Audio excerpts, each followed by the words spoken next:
Hi hello ನಮಸ್ಕಾರ welcome back to my YouTube channel. ಇವತ್ತಿನ ವ್ಲಾಗಿಗೆ ಎಲ್ರಿಗೂ ಕೂಡ ಸ್ವಾಗತ. Good morning. ಎಲ್ಲರೂ ಹೇಗಿದ್ದೀರಾ? ಆರಾಮಲ್ವಾ? ನಾನು ಕೂಡ ಚೆನ್ನಾಗಿದ್ದೀನಿ. ಇವತ್ತಿನ ಒಂದು ಕಂಪ್ಲೀಟ್ ಡೇ ವ್ಲಾಗಲ್ಲಿ ನನ್ನ ದಿನಚರಿ ಹೇಗಿರುತ್ತೆ ನೋಡೋಣ ಬನ್ನಿ. ಹಾಗೆಯೇ ತಮ್ಮನೇಲಿ ನೋಡ್ತಿದ್ದಂಗೆ ಗೊತ್ತಾಗುತ್ತೆ ನಿಮಗೆ ಬರ್ಡೇ ವ್ಲಾಗ್ ಇದು ಅಂತೇಳಿ. ಇವತ್ತು ನನ್ನ ಹುಟ್ಟಿದ ಜನ್ಮದಿನ. ಸೊ ಬೆಳಗ್ಗೆನೇ ಅಮ್ಮ ಕಾಲ್ ಮಾಡಿ ಫಸ್ಟ್ ವಿಶ್ ಅಮ್ಮ ಮಾಡಿದರು. ಇನ್ನು ನೈಟು ಶಿವು ಅವರು ಹಾಗೆ ಅತ್ತೆ ಮಾವ ನನ್ನ ಮಗ ಎಲ್ಲರೂ ಸೇರಿ ಕೇಕ್ನ ಕಟ್ ಮಾಡಿಸಿ ಬರ್ತ್ಡೇ ವಿಶ್ ಮಾಡಿದರು. ಸೊ ಈ ಥರ ಒಂದು ನೈಟ್ ಕೇಕ್ ಕಟ್ ಮಾಡಿದ್ವಿ. ಹಾಗೆಯೇ ಬೆಳಿಗ್ಗೆ ಎದ್ದು ದೇವಸ್ಥಾನಕ್ಕೆ ಹೋಗೋದಕ್ಕಿಂತ ಮುಂಚೆ ಈ ಥರ ಮನೆ ದೇವ್ರ ಪೂಜೆನೆಲ್ಲ ಮುಗಿಸ್ಕೊಂಡೆ. ಬರ್ಡೇಗೆ ಮೊದಲನೇ ವಿಶಸ್ಸು ಅಮ್ಮ ಕಾಲ್ ಮಾಡಿ ಬೆಳಗ್ಗೆನೇ ತಿಳಿಸಿದ್ರು. ಹಾಗೆಯೇ ರಾತ್ರಿ ಶಿವ ಅವರು ಕೇಕ್ನ ತಂದು ಕಟ್ ಮಾಡಿಸಿದ್ರು. ಅಂದರೆ 12 ಗಂಟೆ ಕರೆಕ್ಟಾಗಿ ಕೇಕ್ ಕಟ್ ಮಾಡಿದ್ವಿ. ಅತ್ತೆ ಮಾವ ನನ್ನ ಮಗ ಎಲ್ಲರೂ ಸಹ ವಿಶ್ ಮಾಡಿದರು. ಖುಷಿಯಾಯಿತು. ಈ ಥರ ಕೇಕೆಲ್ಲ ಕಟಿಂಗ್ ಮಾಡಿ ಬರ್ಡೇ ಸೆಲೆಬ್ರೇಟ್ ಮಾಡಿದ್ದು. ಮಿಡ್ನೈಟ್ ಯಾವತ್ತೂ ಮಾಡಿರಲಿಲ್ಲ. ಇನ್ನು ಬೆಳಗ್ಗೆ ಆಂಜನೇಯ ಸ್ವಾಮಿ ದೇವಸ್ಥಾನಕ್ಕೆ ಹೋಗಿ ಕೈ ಮುಗಿದು ಬಂದೆ. ಮನೆ ಹತ್ರನೇ ದೇವಸ್ಥಾನ ಇದ್ದಿರೋದ್ರಿಂದ ಹತ್ತಿರ ಆಗುತ್ತೆ. ಇನ್ನು ಹಳೆ ಮನೆ ಹತ್ರ ಇದ್ದಾಗ ನಾನು ತುಳಜಾಭವಾನಿ ದೇವಸ್ಥಾನಕ್ಕೆ ಹೋಗಿ ಬರ್ತಾಯಿದ್ದೆ.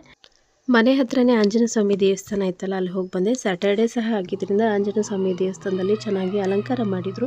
ಇನ್ನು ತಿಂಡಿಗೆ ಚೌಚೌ ಬಾತ್ ಆಗಿತ್ತು. ಯಾಕೆ ಅಂತ ಹೇಳ್ತೀನಿ. ಹಾಗೆಯೇ ರೋಟಿ ಮತ್ತು ಪನ್ನೀರ್ ಕರಿನ ತಂದಿದ್ರು ಬ್ರೇಕ್ಫಾಸ್ಟಿಗೆ. ಅದನ್ನು ಸಹ ತಿಂದ್ಕೊಂಡ್ವಿ. ಪಶ್ಯಮೇ ಯೋಗಮೈಶ್ವರಂ ಸಂಜಯ ಉವಾಚ ಏವಮುಕ್ತ್ವಾ ತತೋ ರಾಜನ್ ಮಹಾಯೋಗೇಶ್ವರೋ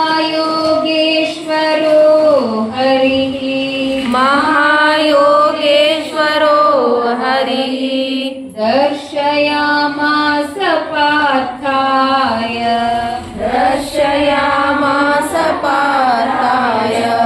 ಪರಮಂ ರೂಪಮೈಶ್ವರಂ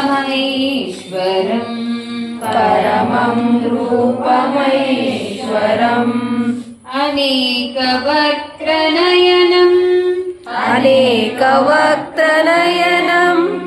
ಅನೇಕಾದ್ಭುತ ದರ್ಶನಂ ಅನೇಕ ದಿವ್ಯಾಭರಣಂ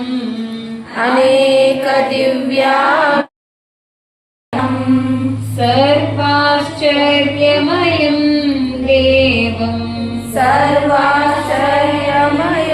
ದೇವಂ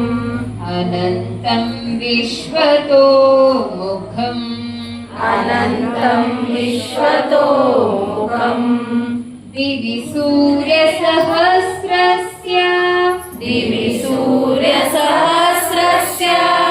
ಭವೇದ್ಯುಗಪದುತ್ಥಿತಾ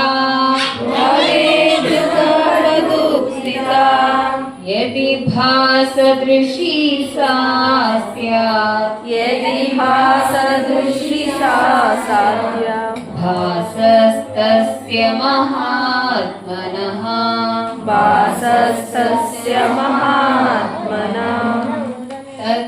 ಅಭ್ಯಾಸ ಸಲುವಾಗಿ ಮಕ್ಕಳಿಗೆ ಅನುಕೂಲ ಆಗಲಿ ಮತ್ತು ಮಕ್ಕಳು ಬಾಲ್ಯದಿಂದಲೇ ಸಂಸ್ಕೃತವನ್ನು ಕಲಿತರೆ ಸಂಸ್ಕೃತಿ ಬರುತ್ತೆ. ಸಂಸ್ಕೃತ ಮತ್ತು ಸಂಸ್ಕೃತಿ ಎರಡು ಒಟ್ಟಿಗಿರುವಂಥದ್ದು. ಸಂಸ್ಕೃತವನ್ನು ಬಾಲ್ಯದಿಂದಲೇ ಕಲಿಯೋದ್ರಿಂದ ಕಲಿಕೆಗೆ ಅನುಕೂಲ. ಮತ್ತು ಈ ಮಕ್ಕಳಿಗೆ ಅವರ ಏಜಿಗೆ ಯಾವ ರೀತಿ ಕಲಿಸ್ಬೇಕು ಆ ರೀತಿಯಾಗಿ ಒಂದು ಹಂತವಾಗಿ ಕಲಿಸ್ಕೊಂಡು ಹೋಗಲಿಕ್ಕೆ ಅನುಕೂಲ ಆಗ್ತದೆ. ಆ ದೃಷ್ಟಿಯಲ್ಲಿ ಈ ಒಂದು ಕ್ಲಾಸನ್ನು ಈ ಒಂದು ಪರಿಸರದಲ್ಲಿ ಮಕ್ಕಳು ಒಂದು 10-20 ಮಕ್ಕಳು ಆದರೆ ಕಲಿಸ್ಕೊಡ್ಲಿಕ್ಕೆ ಅನುಕೂಲ ಆಗ್ತದೆ.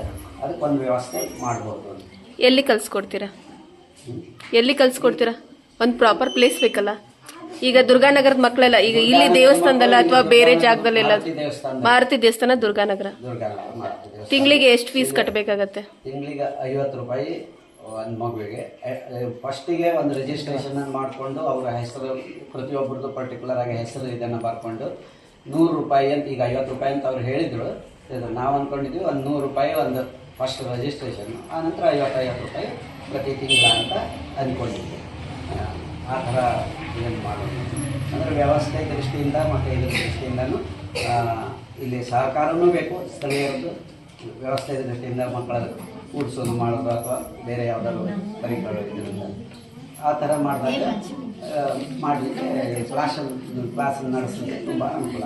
ಆಸಕ್ತಿ ಇರುವಂಥ ಪಾಲಕರು ಕಳಿಸ್ಬೋದು. ಪಾಲಕರು ಎಲ್ಲರೂ ಸೇರಿ ತಮ್ಮ ತಮ್ಮ ಮಕ್ಕಳ ಎಷ್ಟು ಜನ ಮಿನಿಮಮ್ ಒಂದು 20 ಮಕ್ಕಳಾರು ಆದರೆ ಒಂದು ಕ್ಲಾಸಿಗೆ ತುಂಬ ಅನುಕೂಲ. ಇವತ್ತು ತಿಂಡಿಗೆ ಇಡ್ಲಿಯನ್ನು ಮಾಡಿದರು ಅತ್ತೆ. ಹಾಗೆಯೇ ತಿಂಡಿ ನಾನು ಬೆಳಗ್ಗೆ ಚೌಚೌಬಾತ್ ಮಾಡಿದ್ದೆ ಅಂತ ಹೇಳಿದ್ನಲ್ಲ, ಏನು ಅಂತ ಅಂದರೆ ಸೊ ಇವತ್ತು ಅವರು ಹೋಟೆಲಿಂದ ನನಗಿಷ್ಟ ಅಂಥೇಳಿ ಪಲಾವು, ಮಸಾಲೆ ದೋಸೆ ಹಾಗೆಯೇ ಎಲ್ಲ ಥರ ತಿಂಡಿನೂ ಸಹ ತಂದಿದ್ರು. ಎಲ್ಲ ಕೂಡ ಹಂಚ್ಕೊಂಡು ತಿಂಡಿನ ತಿಂದ್ವಿ.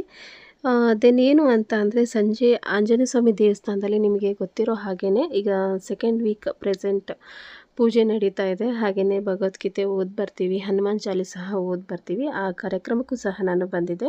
ಸೊ ಸಂಘದಲ್ಲಿ ನಾನು ಸಹ ಒಬ್ಬಳಾಗಿರೋದ್ರಿಂದ ದೇವಸ್ಥಾನಕ್ಕೆ ಫಸ್ಟು ಎಲ್ಲ ಇದನ್ನೆಲ್ಲ ಹನುಮಾನ್ ಚಾಲೀಸ್ ಓದಾದ್ಮೇಲೆ ನೆಕ್ಸ್ಟ್ ಹೋಟೆಲ್ಗೆ ಸಹ ಹೋಗೋಣ ಅಂತ ಹೇಳಿದರು. ಹಾಗಾಗಿ ನಾನು ಮತ್ತು ಅತ್ತೆ ದೇವಸ್ಥಾನಕ್ಕೆ ಬಂದಿದ್ವಿ.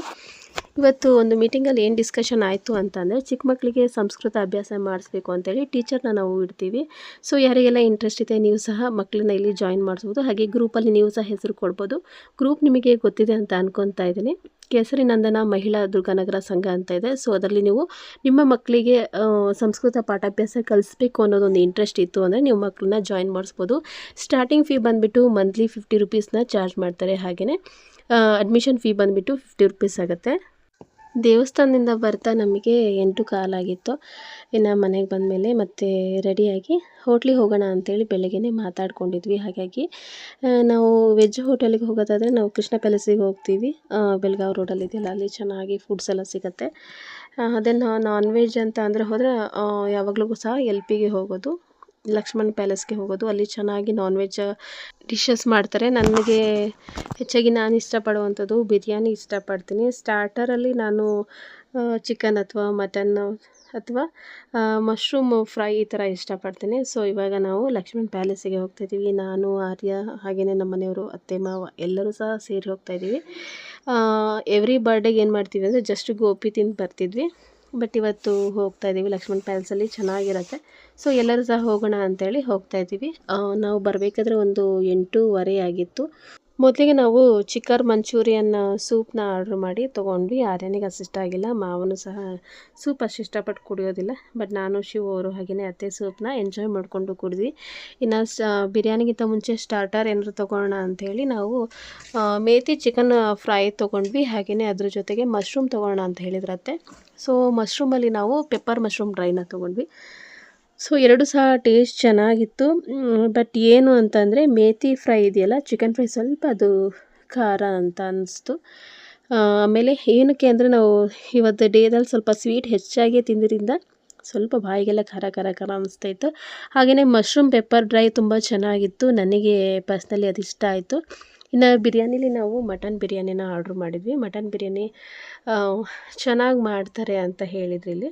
ಯಾಕಂತಂದರೆ ಶಿವ ಅವರು ಡ್ಯೂಟಿಯಿಂದ ಬರಬೇಕಾದ್ರೆ ಒಂದು ಸಲ ಕಸ್ಟಮರ್ಸ್ಗಳ ಜೊತೆ LPಗೆ ಹೋದಾಗ ಮಟನ್ ಬಿರಿಯಾನಿನೇ ತಿಂದು ಬರ್ತಾರೆ, ಚೆನ್ನಾಗಿರತ್ತಂತೆ.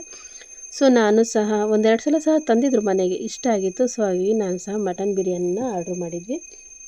ಸೊ ಅದು ಬರೋರೊಳಗೆ ಸ್ವಲ್ಪ ಮೇಥಿ ಚಿಕನ್ ಫ್ರೈ ಸಹ ತಿಂದ್ವಿ. ಅದು ಸ್ವಲ್ಪ ಖಾರ ಖಾರ ಇತ್ತು. ಆರೇ ಸರಿಯಾಗಿ ತಿನ್ನಲಿಲ್ಲ, ಆರಿಸಿ ತಿಂದ. ಸೊ ಇವಾಗ ಮಟನ್ ಬಿರಿಯಾನಿ ಬಂದಿದೆ. ಶಿವ ಅವರು ಸರ್ವ್ ಮಾಡ್ತಾ ಇದ್ದಾರೆ, ಎಲ್ಲರಿಗೂ ಅವರೇ ಸರ್ವ್ ಮಾಡಿದರು. ಸೊ ನಾನು ವಿಡಿಯೋ ಮಾಡ್ತಾಯಿದ್ದೀನಿ. ಆರ್ಯನ್ ಈ ಕಡೆ ನನ್ನ ಸೈಡಿಗೆ ಕೂತ್ಕೊಂಡಿದ್ದಾನೆ. ಅವನಿಗೆ ಹೊರಗಡೆ ಕರ್ಕೊಂಬಂದಾಗ ಇದೇ ಥರ ತಿನ್ನೋದಿಲ್ಲ, ಭಾಳ ನಖರ ಮಾಡ್ತಾನೆ. ಸೊ ಎಲ್ಲ ಊಟ ಎಲ್ಲ ಡಿನ್ನರ್ ಎಲ್ಲ ಮುಗಿಸ್ಕೊಂಡು ಇವಾಗ ಮನೆಗೆ ರಿಟರ್ನ್ ಆಗ್ತಾಯಿದ್ದೀವಿ. ಈ ಥರ ನನ್ನ ಬರ್ಡೇ ವ್ಲಾಗ್ ಇತ್ತು. ಸೊ ವಿಡಿಯೋ ಹೇಗಿದೆ ಅಂತ ತಿಳಿಸಿ. Thanks for watching my video. Thank you.